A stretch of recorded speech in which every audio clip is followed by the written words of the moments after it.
Today, Qantas posts a record half-year underlying profit, but why are airfares remaining pretty high? Plus, the reason why Australians are retiring longer.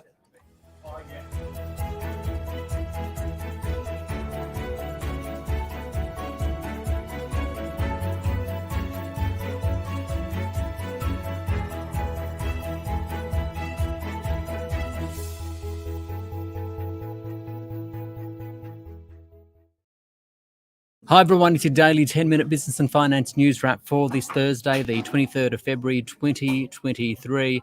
Let's start with that massive Qantas profit, a half-year underlying result of $1.43 billion. That is a record and up from a $1.2 billion loss on the previous corresponding period. So a huge turnaround as traveller demand remains strong, but it's warned airfares will remain significantly above pre-COVID levels, despite a planned increase in capacity, both domestic and international.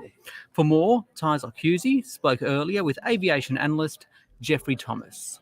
The turnaround at Qantas has been really dramatic, and it's a result of several factors. Some restructuring done during COVID. Then following COVID, the passion of Australian travellers to get into the air has meant full aeroplanes. Instead of a load factor of about 80%, the airlines have been operating in the high 90s, and this has really helped the bottom line, even though there's been all sorts of problems like an increase in fuel of about 65 to 70%, inflation and other factors that have made operating conditions very difficult. So it's an outstanding result considering all of that. You mentioned there some of the difficulties it's faced, but what are some of the things it's doing right? The airline has responded as quickly as it possibly could to the demand, and has put as many aircraft as it possibly could into the market. One of the problems that Qantas has had is bringing aircraft out of storage. For instance, the A380 requires about 4,000 man-hours to bring it back to a serviceable flying condition. So there's been a lot of challenges, and the airline has been successfully been able to navigate that through very astute management, very tight controls on the operation, and that has led to this very good result. And we've seen stories in the media of people not receiving refunds of flights that they've had cancelled, people not receiving their luggage at various airports. What are some of the things it hasn't done so well? Qantas, like all airlines in the world, have suffered terribly from staff shortages, COVID illness, and a whole range of factors related around those particular issues. So therefore, we've had lost baggage, we've had delays, we've had higher airfares than we would have liked. So there's been a lot of structural problems globally for the airline industry, including, for instance, shortage of parts for aircraft from Boeing and from Airbus because of delays in supply through the supply chains. So earlier in this financial year, Jetstar had 5 787s grounded for a period of time simply because they couldn't get the spare parts. So they're the sorts of things that have added a lot of cost, a lot of frustration, a lot of the delays and disruptions that passengers have suffered are because of the global problem associated with the airline industry, and it's only slowly really getting momentum to get back towards pre-2019. And you mentioned there the struggle to meet demand. Just how much travel demand is there right now? So the demand at the moment, Qantas is about 94-95% of pre-COVID for the domestic market, about 60% for the international market, but the demand at them still is outstripping the supply of seats because most flights are leaving full. However, in a sign of better things to come, Qantas CEO Alan Joyce said that over the next 3 years, the Qantas group, including Jetstar, will be getting one new aeroplane every 3 weeks. Now that's really good news because it's going to be more capacity. Some of the old aeroplanes will be retired. So there's some good things happening in that space. and there will be some cheaper airfares for sure coming up. Now, Qantas says fares will stay significantly above pre-pandemic levels. Do you think that given this profit, that's justified?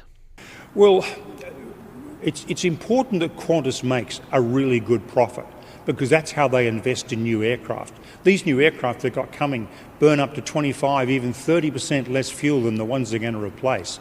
We must have a profitable, robust airline to be able to invest in these new aircraft. So we still will have the best airline system in the world. That's what this is all about. We want a crackerjack airline system in this country. It's important for the economy, and so we need new aircraft. We need airlines making money. We need Virgin to make money. We need Rex to make money, and good profits, not meagre profits, but good profits.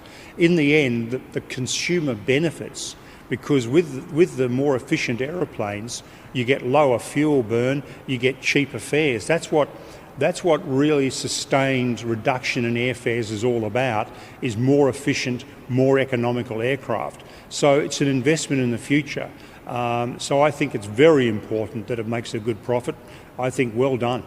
Now, aren't we seeing more competition coming on board from places like China and the Middle East as well? Look, indeed, there is a lot more competition coming.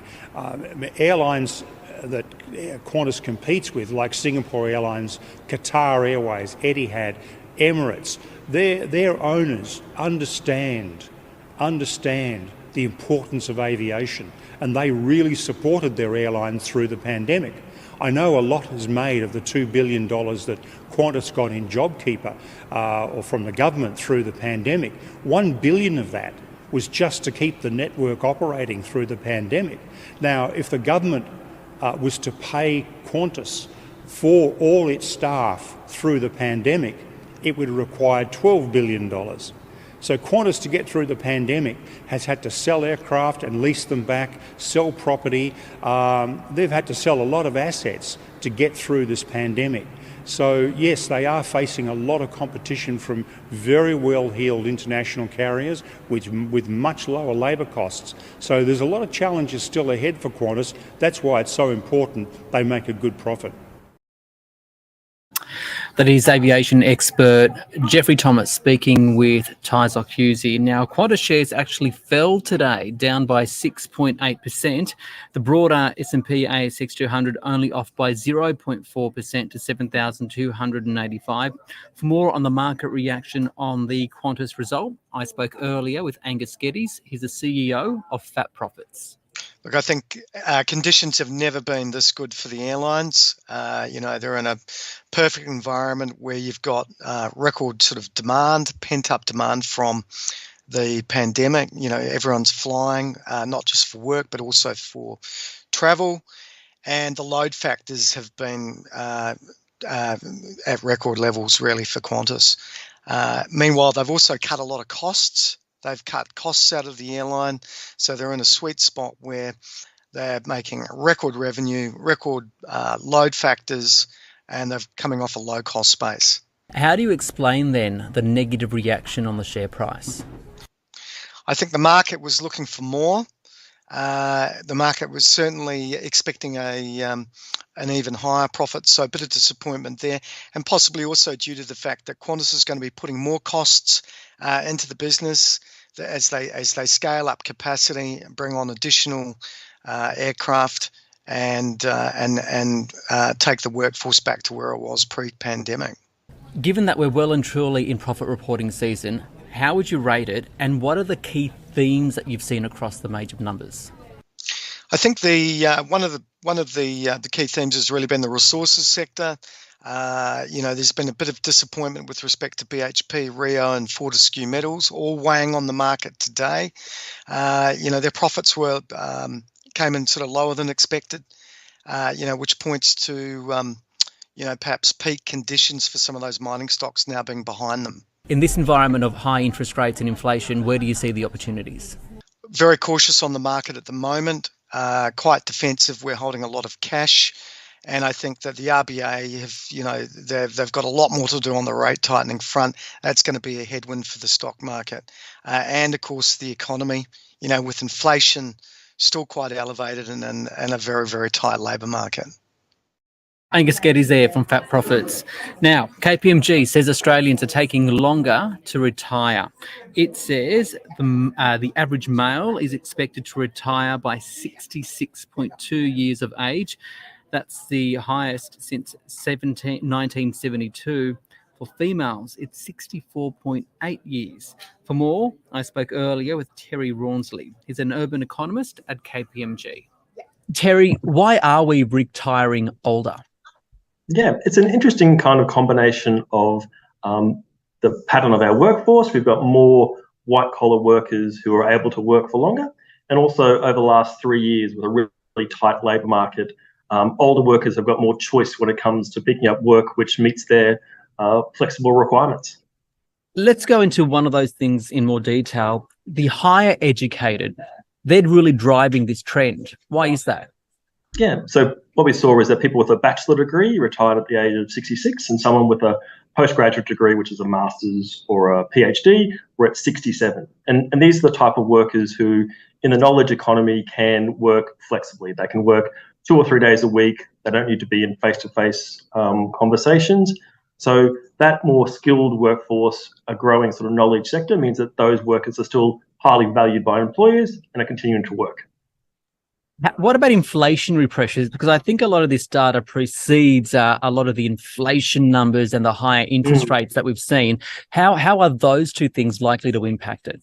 Yeah, that's a really good question. And, that's obviously a hot topic, cost of living. But what we've kind of seen is that the surge in labour force participation amongst older people predates that surge in inflation. And when you think about it, probably people, especially white collars, age 60, 65, they would have paid off the mortgage, the kids would have moved out of home. So they're probably less in tune to some of those cost of living pressures that, people in their 30s with children and mortgages are feeling much more. Finally, there's a lot of talk at the moment about potential tinkering of the super system. Do you know if any of that will have an impact on retirement ages? Yeah, it's interesting when you look sort of globally how Australia compares to sort of other OECD countries. We kind of sit in the middle. We've got other countries like France, Greece, Italy, who are kind of in the low 60s. Australia sits in the mid 60s. And then you've got sort of East Asian countries like Japan and South Korea working into their 70s.